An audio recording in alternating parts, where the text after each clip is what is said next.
I'm Claudia again from the Center for American Studies. I'll be introducing Craig Renaud.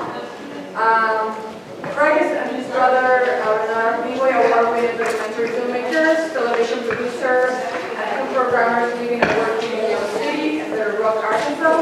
The Renaud brothers' work has taken them around the world. Many of the competent songs of the last decade, including the wars in Iraq, Afghanistan, the earthquake in Haiti, the drug war in Mexico, and the political turmoil in Egypt. Their films and television shows have won awards including the P-Boy and Ida Awards for Best TV Series, 2 Overseas Press Club Awards, 2 Columbia DuPont Awards, and an Edward R.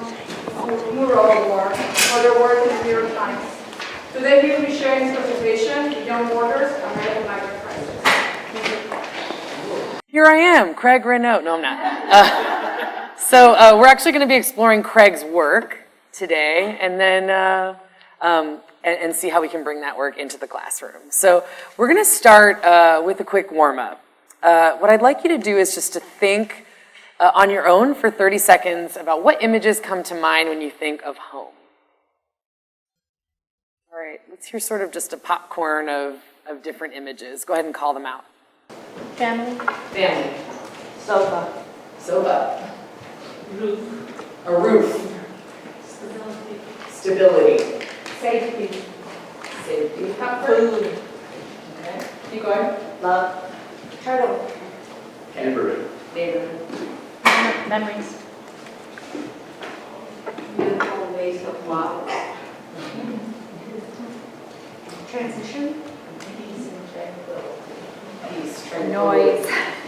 The motherland. Bathroom. Traditions. Happy people. One more time. Happy people and satisfied. Happy people. Culture. Sustenance. Candles.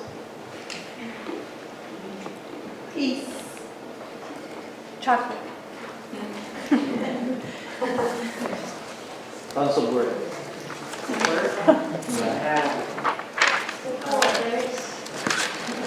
Compromise. Respect. Tradition. Stability. Netflix. Stability. Anyone? Stability. If anyone. A couple of times. Oh yeah. Thank you. Stability and peace I've heard several times. Let's pause there. So I'm hearing, we have images of a vase, flowers, chocolate, Netflix, a sofa. That took us to stability, peace, tranquility. I heard tradition, happiness, culture, family, mothers. So let's keep those things in mind as we move into the next question is, with all of those things on our mind is what we consider home, what would it take for you to leave your home? Very little. Many times, so very little. Very little. Yeah. Why would you leave tranquility, stability, peace? For adventure. Adventure, okay. Job. Adventure, a job. Prosecution. Persecution there? Or prosecution. Courage. Take courage. Courage. Disaster. That. Seeking better neighbors. Seeking better neighbors. Nice. My image was turtles, so I take home with me. Oh. Take home with you. Take home with me. And our home kind of, this is where you are and what you make it. We can. Is it all right if I form that into a question a little bit as we move into this piece of reporting? How do we bring home with us? How do we create home as we travel for jobs courageously? But thinking, I'm hearing that persecution, danger, disaster, death, these might be reasons that we might need to be home. Anything else? Restlessness. What did you say? Drones opportunity. Can you say more? What, drones? Say more. I guess it's, if you're under threat from outside, of course, so it's persecution, I suppose. Under threat. So you may have guessed, our reporting explores these themes today. We're going to be looking for people, or you're going to be looking at the stories of people who had to leave home. We'll see how they align with why we would leave, and also look at that question of how do the subjects of the reporting we're going to explore bring home with them, and why did they leave? So in this case, you're spot on. They're under threat. They're seeking new neighbors. They are escaping disaster and death. So the reporting we're going to be looking at looks at Central America. And I thought it was just interesting in a Google search of the most violent cities in the world. Now, granted, the site that I landed on was using statistics that have been reported by the countries. I landed on worldatlas.com. Not sure how reputable that is, but that's where I found it. And these are the cities in the world with the highest murder rates right now in 2017. Any patterns you notice?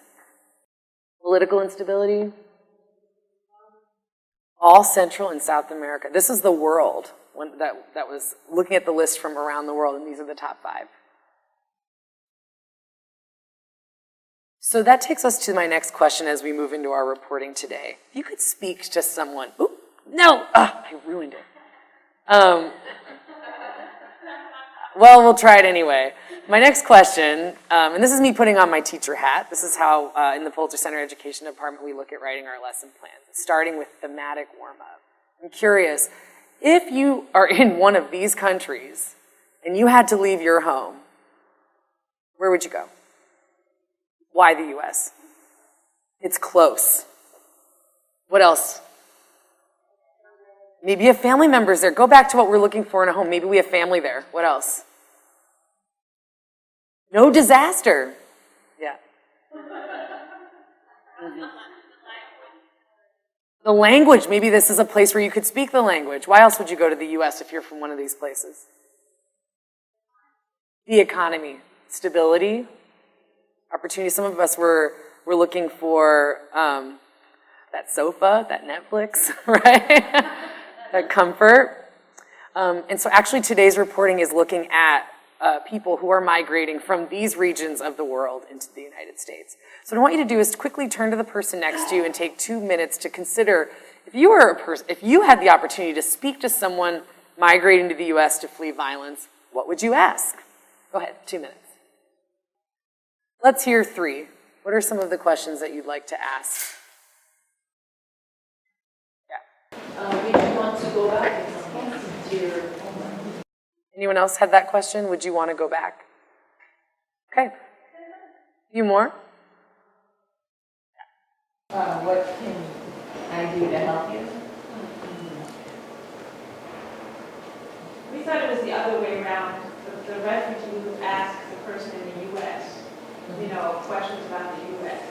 That wasn't the design. No, but interesting. Yeah, maybe there's an interesting question there of what do you want to know about the U.S.? Yeah. Okay. Great.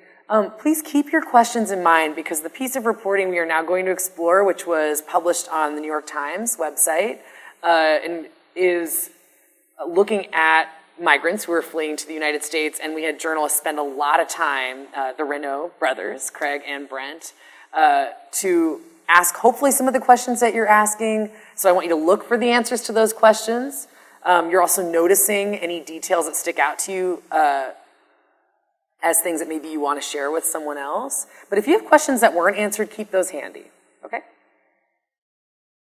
All right, the film runs about 24 minutes, so keep those Post-its close if you want to keep note of things that stuck with you, and then we'll process it afterward.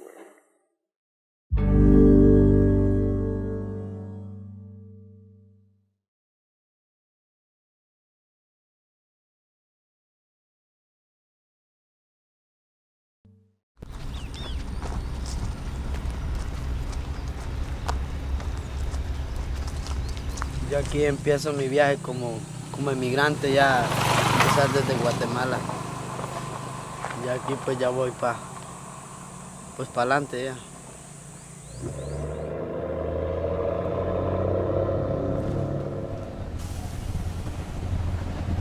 We're riding in a decommissioned American school bus, quickly making our way out of San Pedro Sula, the Honduran city with one of the highest murder rates in the world. I'm sitting with Anthony, a 16-year-old migrant traveler, or who American immigration officials refer to as an unaccompanied minor. Our destination is the northern border with Guatemala, one step closer to Anthony's goal of eventually reaching the United States. Imagine being 16 years old, leaving home on your own, $8 in your pocket. You're trying to make it all the way from Honduras to the United States, close to 2,000 miles. Nosotros los cuidamos más, aunque casi igual va, pero más de la migración. You know, this is not the normal kind of thing for a kid to be doing.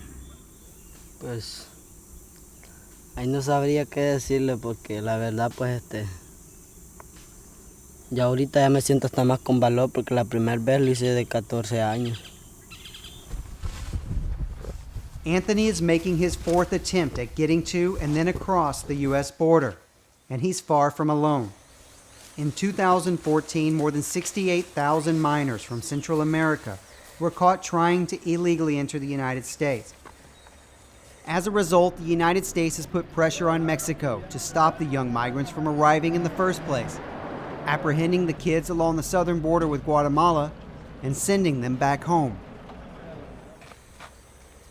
We left Anthony and traveled 350 miles up the road near the Mexican border to join up with Gustavo, Nelson, and Rodrigo, 3 teenagers who, like Anthony, are fleeing Honduras, but are attempting the journey to the U.S. for just the first time.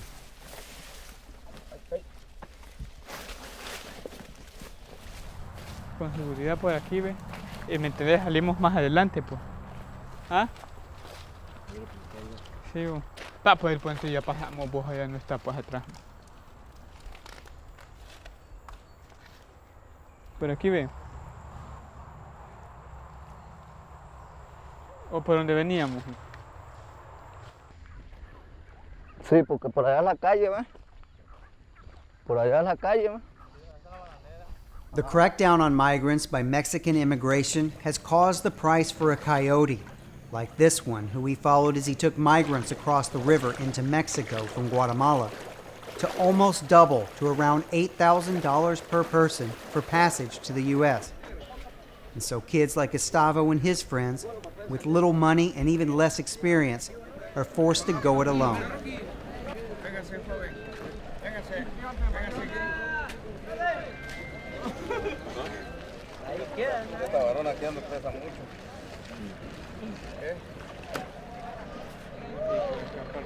The fare to cross the river on a raft is $1 per person, and after watching a stream of older migrants cross the river on foot, the boys decide they can save money and do the same.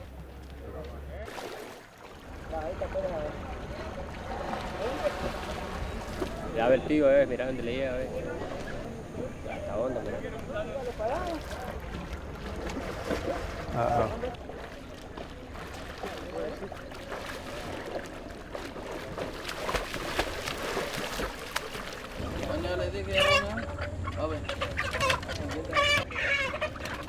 This border between Guatemala and Mexico is totally open. You can see just people freely going across on small rafts. We got chickens, we got produce coming across.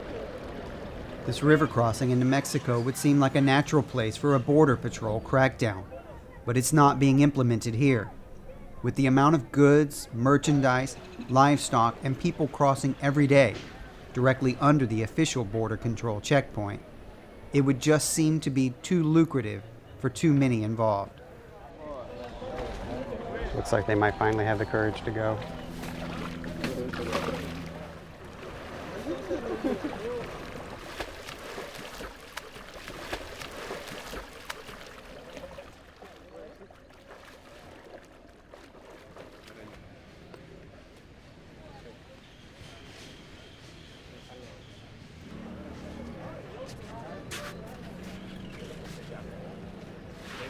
Cambiamos precio, mira.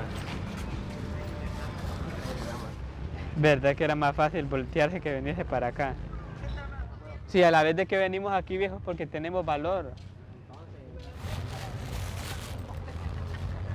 la ropa, calzoncillos y calcetines y el suéter, nada más.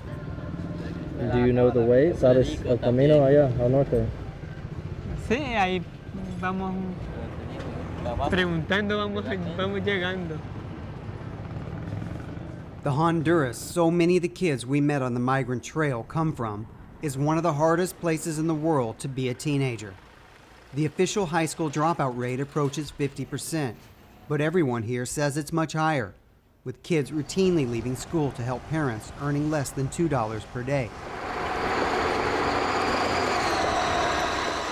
Homelessness and drug abuse are major problems. Young kids can be seen openly sniffing glue on city streets, with little interest to the heavily armed soldiers who patrol there. On top of that, much of the cocaine destined for the United States runs through these streets, creating a gang problem like no other. A lot of young people who make their way to the United States say that they leave Honduras because of the violence. Do you think that that's true? Sí, hay familias que tal vez le matan a un hermano o algo y por temor se quieren ir para otro lado. Carlos Posadas is a reporter for the Honduran independent news channel HCH in the capital, Tegucigalpa.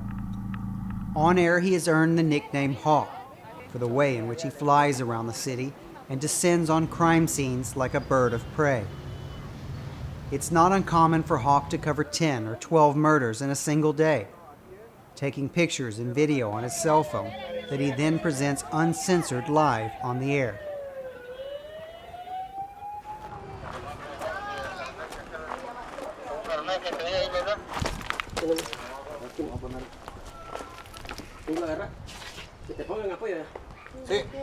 Así es, buenas tardes, gracias compañeros. En Estudios Centrales de Hable Como Habla, televisión digital, información de último momento que se genera desde la colonia Flor 1, en el lugar menos indicado, cuando se dio esta balacera entre pandilleros y policías. También déjeme informarle que hace instantes en la colonia Altos de la Divana, una persona de la tercera edad murió también en un enfrentamiento.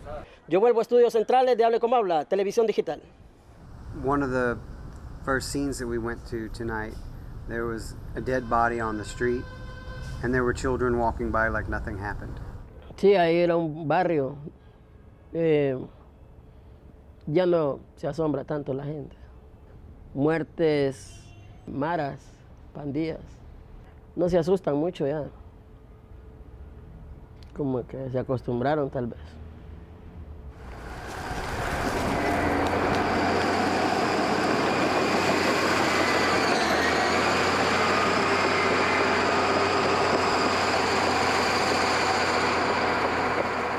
Mi nombre es Karen Joana Barahona, tengo 15 años. Aquí es la parte donde botan los camiones de basura, donde uno se va a reciclarlo. And what are you doing here? Why are you here? Estoy aquí por ayudarle a mi familia.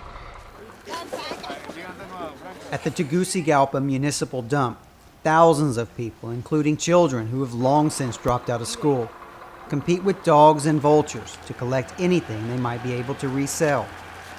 And for the privilege of working here, they will owe the street gangs a war tax.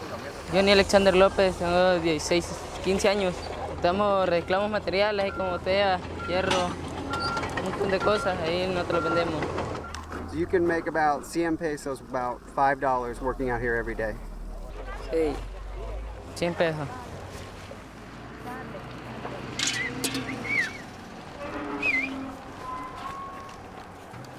¿No has visto a Franklin, hijo? A Franklin. No, no tengan miedo. Si es una cuestión de Casa Alianza, nada más. In the middle of it all, we found outreach workers from Casa Alianza, the charity known as Covenant House in the U.S., offering kids treatment for lice and teaching them how to brush their teeth.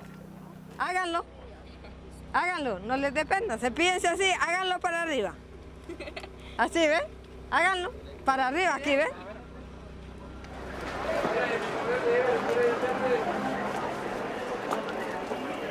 Back downtown, the outreach workers look for kids who appear to be homeless or using drugs and try to convince them to come to the shelter. On the streets of Tegucigalpa, they're not hard to find. Si vos me dices que ahorita te querés ir, ahorita yo te llevo a Casa León. Es una sustancia que ellos usan, les daña mucho el cerebro, pero lastimosamente ellos en el resistol buscan como un apego. Para ellos el resistol es quitar el hambre, entonces el resistol es como un amigo de ellos, para olvidar las penas, olvidar los problemas. The Casa Alianza shelter stays full to capacity, with kids brought in off the streets by their outreach teams. Jose Guadalupe is the director of the shelter. En realidad es un conjunto de causas que suceden al mismo tiempo. La pobreza, los altos niveles de pobreza, la falta de oportunidades para estudiar, para el empleo, para la protección, la misma desintegración familiar, pero no podemos negar que actualmente es la violencia el mayor digamos, motivo o la mayor causa por los cuales muchos jóvenes y niños y niñas están decidiendo irse a Estados Unidos a pesar de los riesgos. Ella me explotaba a mí sexualmente, laboral, porque ella me mandaba a traer y a dejar droga, venderla, después acostarme con hombres. 18-year-old Melora Martinez is a resident at the shelter, along with a growing number of girls fleeing sexual abuse at the hands of gang members. Bueno, yo tenía que hacerlo eso, porque si no ya tenía las consecuencias.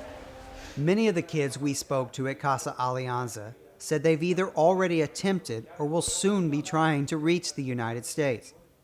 17-year-old Zoila described what happened on her attempt before being caught by authorities and sent back to Honduras. Unos morían de hambre, otros morían porque los mataban, porque no obedecían órdenes de personas que se encuentran en el camino. Y la verdad, más que todo, se ven muertes y como que raptan a las personas para prostituirlas y hacer cualquier cosa con ellos. How many of you know someone who is in a gang, in a street gang?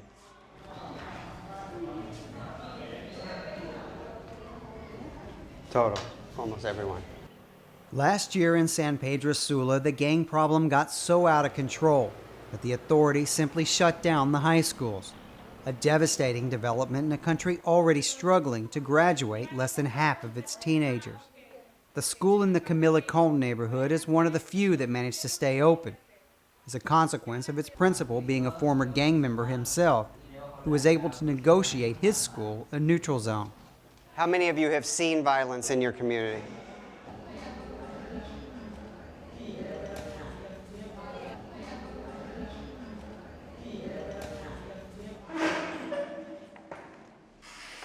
You know, when I came to your classroom and I asked everyone if they knew anyone in gangs, everyone raised their hands. But when I asked them about the violence, no one wanted to say anything. Why? Mira, a mí no me gustaría contar eso porque es que ¿Por qué? simplemente no quiero hablar de eso ni recordar malos momentos. Is it because it hurts you to remember it or because you're afraid? Sí, no me gusta acordarme y tengo temor un poco. Esta creo que son cosas que uno como joven debe reservársela, quizás no por temor, sino porque seguridad.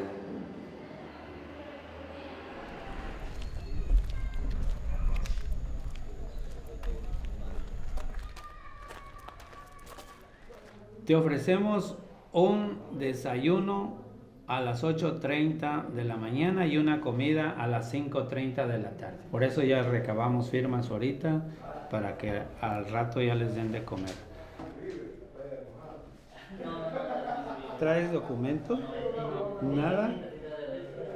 ¿Ni un documento, acta de nacimiento?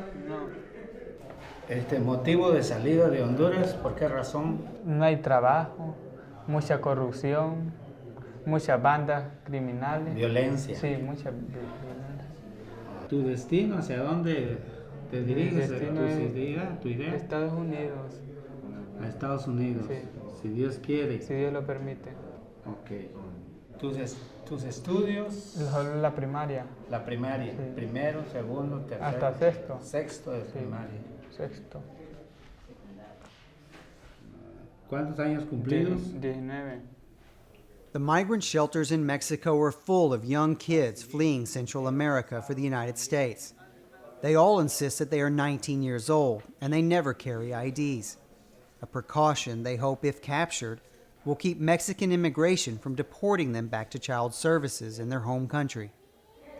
Desde el momento en que uno decide venirse, tiene decidido a correr cualquier clase de riesgo, incluso quedar, morir en el camino o algo así.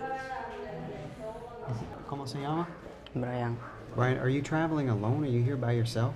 Sí, viaje solo. Sí. Where's the rest of your family? No les avisé porque los iba a poner en riesgo a ellos también si les avisaba. Why were the gang members after you? Para que les sirva a ellos porque quieren hacer guerra con la nacionalidad de El Salvador, con la policía, todo eso. Y para eso están reclutando mucha gente joven están preparando para la guerra, levantándose en armas. The shelters are a neutral zone for migrants of all ages, free from the immigration officials who chase them down, and safe from the coyotes and gang members, like those pictured on a bulletin board near the entrance, who prey on them. The shelters are a place where the migrants can get a meal and a decent night's sleep before heading further north. Van a andar en el monte, van a andar expuestos, en las ciudades van a andar expuestos. A nosotros se nos nota que no somos de aquí, se nos nota desde lejos, primero porque cómo vestimos, segundo los cortes de pelo, tercero las miradas, se nos nota desde lejos, porque no solamente estamos hablando de la migra, estamos hablando de otras autoridades que sí pueden tirarte, ¡pum! Pero como sos un inmigrante, y el inmigrante siempre, quiérase o no, aunque no lo seas, es malo. Para cualquiera.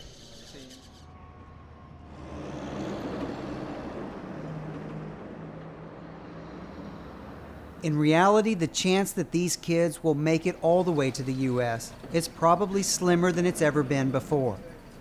In the last year, Mexico has dramatically increased immigration checkpoints in the southern part of the country.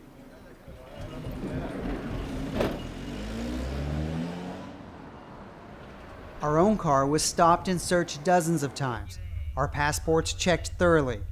Night and day, you can see the migrants being apprehended along the highways. ¿Cuántos kilómetros hay de aquí al DF? Vámonos caminando hasta el DF. Que los tardemos un mes, pero con tal lleguemos.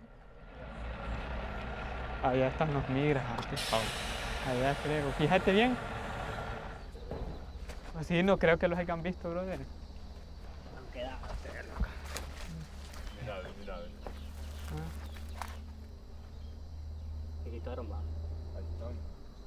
Fíjate bien.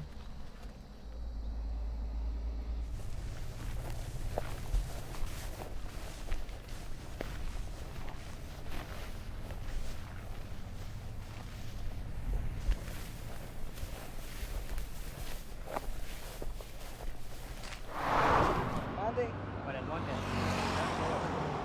Mira, ahí van, de hecho. Ya los vieron.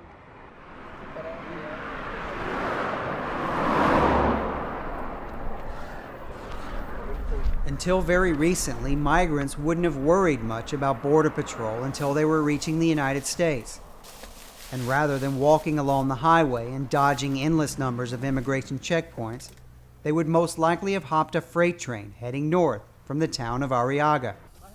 But frequent raids like this one by Mexican immigration officials has made that option increasingly difficult.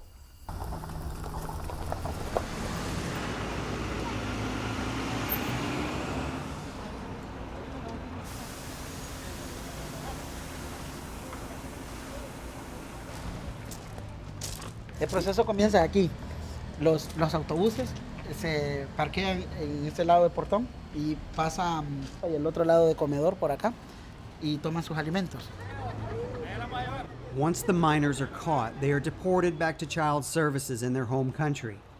At this government-run shelter in San Pedro Sula, one after another the buses pull in from the southern state of Chiapas in Mexico, carrying hundreds of young Hondurans, all caught and deported by authorities as they were trying to move through the country on their way to the United States.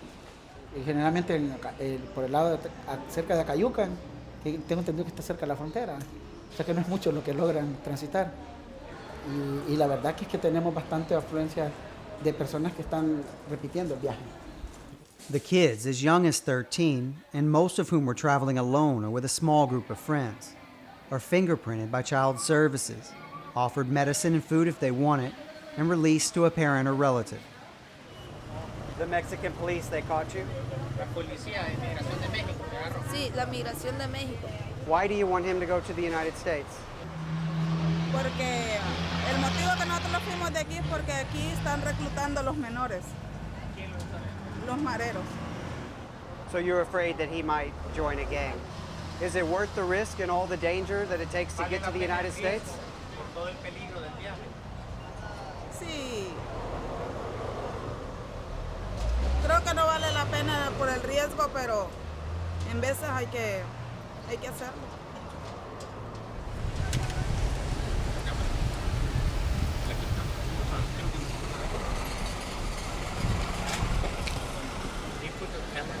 Yeah. I really don't feel comfortable.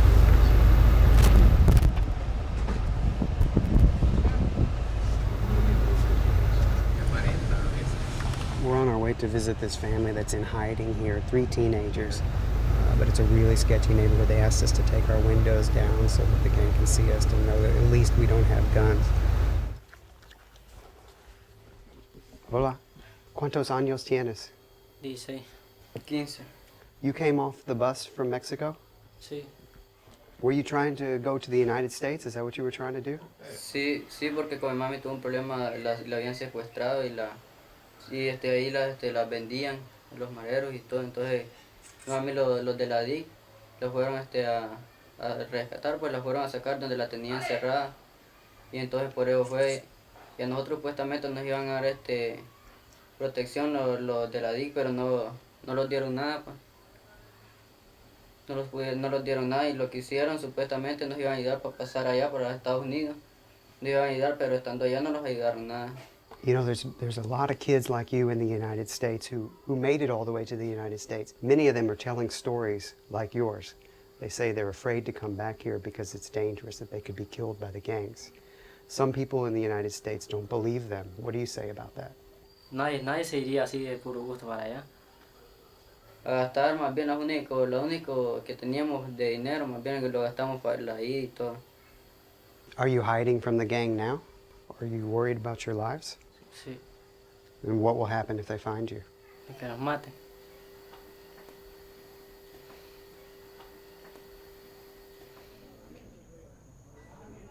Back in Mexico, as Gustavo and his friends prepare to leave the safety of the migrant shelter, they say a prayer for safe passage through Mexico and a new life in the United States.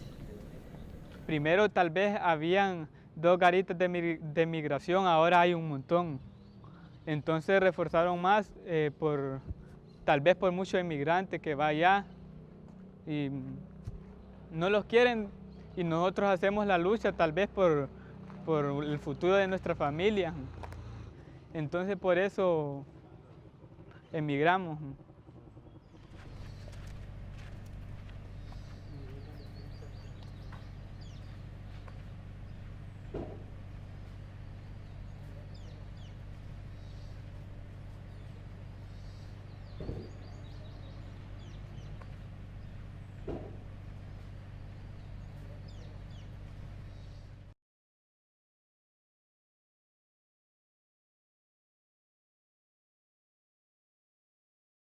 Just a show of hands, raise your hand if one of your questions was answered. Okay. Can I see a show of hands for anyone who still has questions they wish they could ask these subjects, or maybe they could ask the journalist? Okay, well, unfortunately, Craig and Brent are stuck working on a project in New York, but the Pulitzer Center can bring journalists into your classroom over Skype. So we are going to Skype with Craig right now. Yes. Yeah! And I let him know we were running behind, so he's ready to go.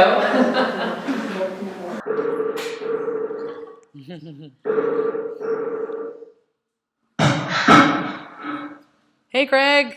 Hey, how's it going? Good, how are you?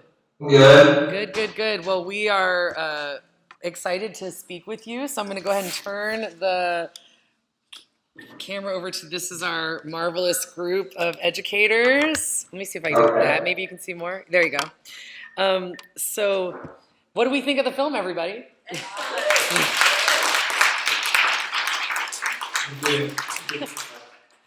So they've prepared questions, but is there anything you'd like to say before you start hearing questions?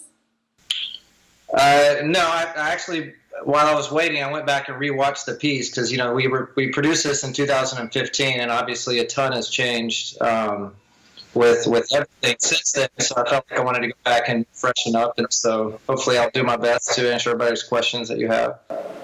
Great. Who has a question? Okay, come on over. Look at that. Okay.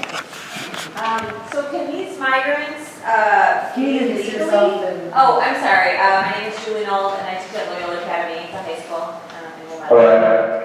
Hi. We actually have a service learning class where they do address immigration pretty extensively, but I was just wondering, I'm not the teacher of that class, so I was just wondering if you could talk to, do you know what the status is for migrants to flee legally? Or how that would work because of the situation and everything? To be granted asylum. Yeah, for political asylum. I mean, one of the ways we started, sorry, there's a little bit of feedback. I don't know if that's on mine. So one of the ways that we started this project was we had found out in New Orleans there was actually quite a bit of stuff done with the Honduran community in New Orleans of trying to get them, through Loyola, trying to get them political asylum. And so that was our jumping off point. If you look at the behind the scenes video that Pulitzer's website, you can see more about that program that's in New Orleans. We did do a lot of reporting on that process in Honduras itself, so I'm not as familiar with what's going on there because we were so specifically focused on these youth that were not migrating legally, because it becomes such an issue at the border there of Mexico and Guatemala that's specifically what we want to report on. So I'm not entirely sure about the legal process for political asylum. But I mean, I would just, based on the numbers of youth that are in these situations, I mean, honestly, that would pretty much be every kid in these neighborhoods. I mean, I think all of them would have a claim for political asylum if they're trying to flee some of the neighborhoods that you saw this filming. Thank you. Others? Yeah. Can I just ask from here? Sure, yeah, please introduce yourself. Hi, I'm Bonnie Harrison from the City Colleges of Chicago. I'm an anthropologist and sociologist. I'm asking, just in terms of the children and the young people that you followed, what are the statuses of them now, if you know? Unfortunately, we have no idea.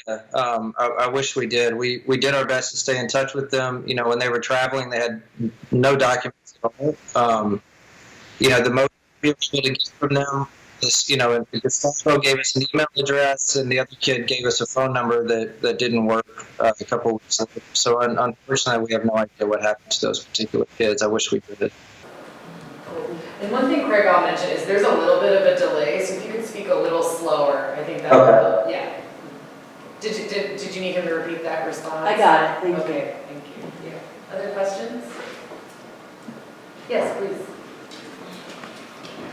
Go as close to it as you can. It's really great for them. Hi, Craig. Sonia from the City Colleges of Chicago. Loved your film.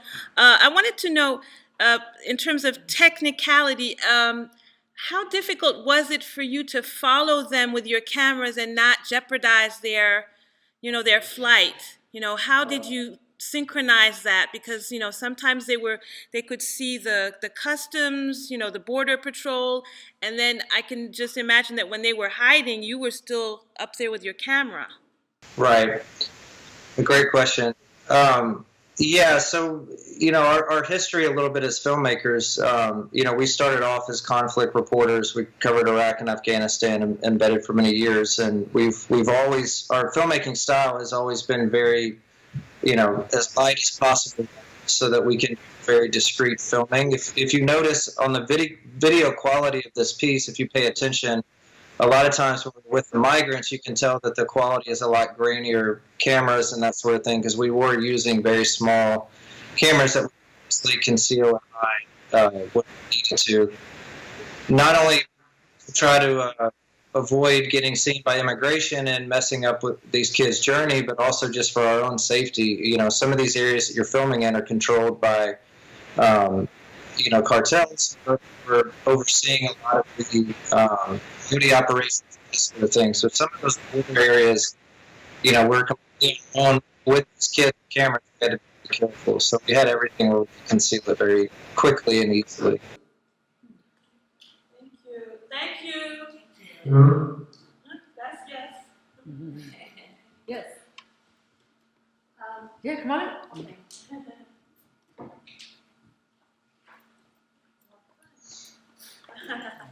Bonjour, I'm Lauren Pritikin. I teach global studies and French at the Chicago High School.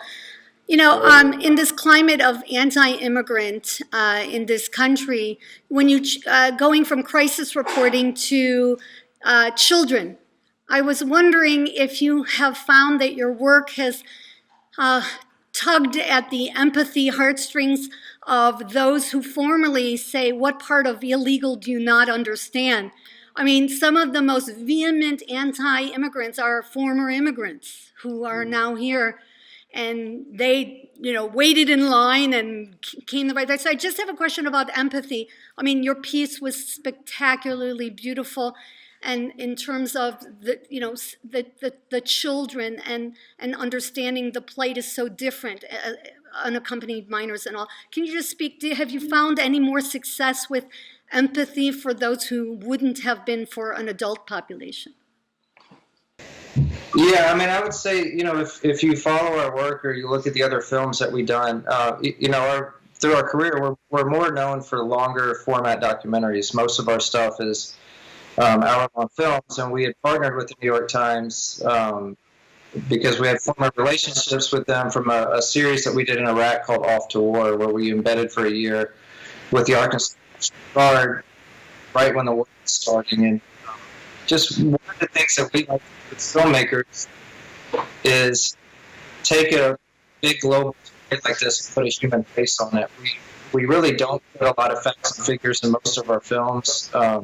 This was a piece for the New York Times, and so we did quite a bit of reporting and decided to do a voiceover with a lot of statistics and facts. But most of our pieces really are just following characters like these young guys that you see in this piece. And very similar to the Iraq War. The idea for that is we really don't try to get too deep into the weeds with the politics of whatever story we're doing, and just really try to put a human face on it, because I think so often we're talking about these topics, you know, with whether it's kids shot in Chicago, often you actually see really in-depth reporting about the kids who are being shot or the neighborhoods they're coming from. So that's what we try to do. I think it's effective. I do think that when you preach to the choir, you know, and get too political, you tend to lose half your audience. And so we try to have a wider audience by not really taking a big political approach. We test sides of the political debate. Just, you know, they're kids. You know, you spend enough time with them, they're kids who are trying to get out of a bad situation into a better one. So I think it's much harder to those stances when I see the humans that we're talking about. Hi, Craig. Thank you. I'm a budding documentarian, and it was really inspirational. I was wondering if you could speak a little bit about how much does the local media in Central America focus on the brain drain due to the fact that the schools are not fully functioning? Are they just overwhelmed with violence and reports on the local violence, or are there institutions that are analyzing what's going to be the impact on their GDP due to the fact that so many of their young people are leaving or not in school? Thank you. Before doing this piece, we spent about 3 years covering the drug war along the border, particularly at El Paso and Juarez, Mexico, at the height of the violence there. And so we did a lot of pieces where we followed the journalists in countries like Mexico, and they were doing phenomenal, very, very deep pieces about all these issues. So, you know, I've had the fortune of working with and meeting a lot of fantastic journalists in all the countries that we've worked with. Oftentimes, you're collaborating with them and sharing people or resources, or asking them the best ways to stay safe as you're doing these stories. But if you go to the New York Times website and you type in our last name, type in, you know, like a search word like Juarez with it, you can see a lot of the reports that we did in Mexico, and a few where we're following journalists there who are, you know, risking their lives every day to tell these stories. So there's really, really work out there. You know, for us, we pop in and we pop out, and we're not as at risk. I just the reporters that live there and report on this stuff that they could get killed for every day. I'm really inspired by them. So definitely dig into some of their work. There was a little cutting out there, Craig. I just want to make sure I understand. So is there some reporting on journalists from these regions on the New York Times website? Yeah, we've done a number of stories where we followed some of the journalists as they've done the reporting, particularly with the publication El Diario in Juarez, Mexico. We did some features. So if you go to the video section of the New York Times and type in our last name, you'll see a lot of reporting we've done on that. Thank you. Two more? Yep, come on.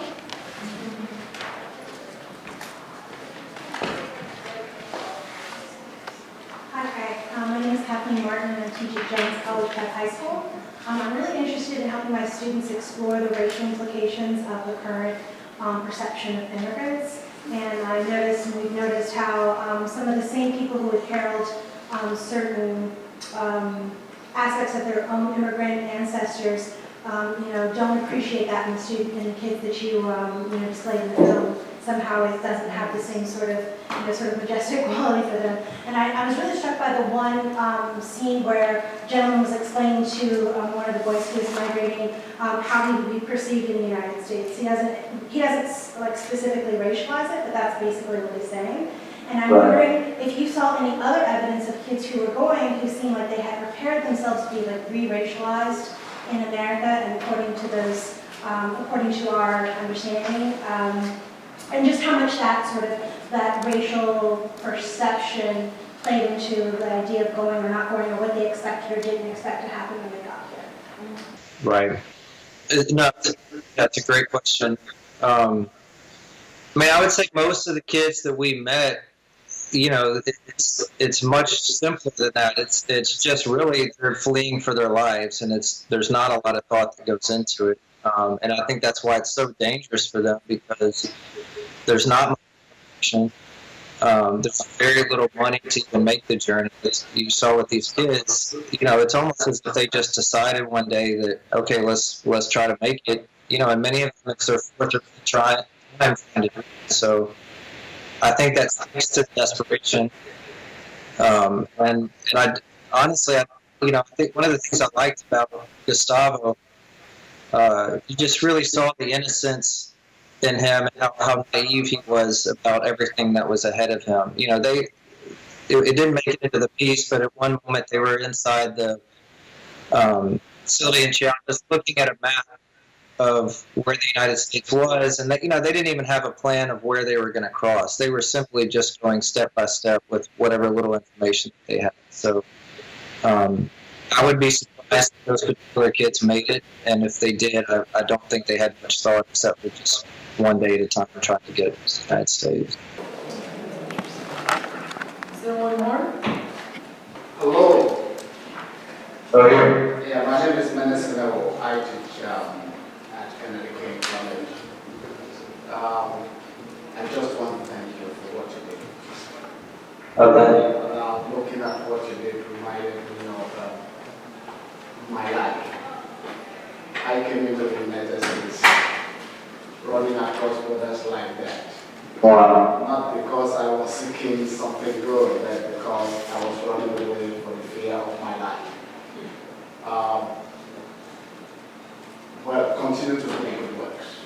Thank you. Let people be reminded of what it takes to come into this country. And if that can counter some of the arguments people make politically in this country, let it be so. Thank you. Thank you. Yeah,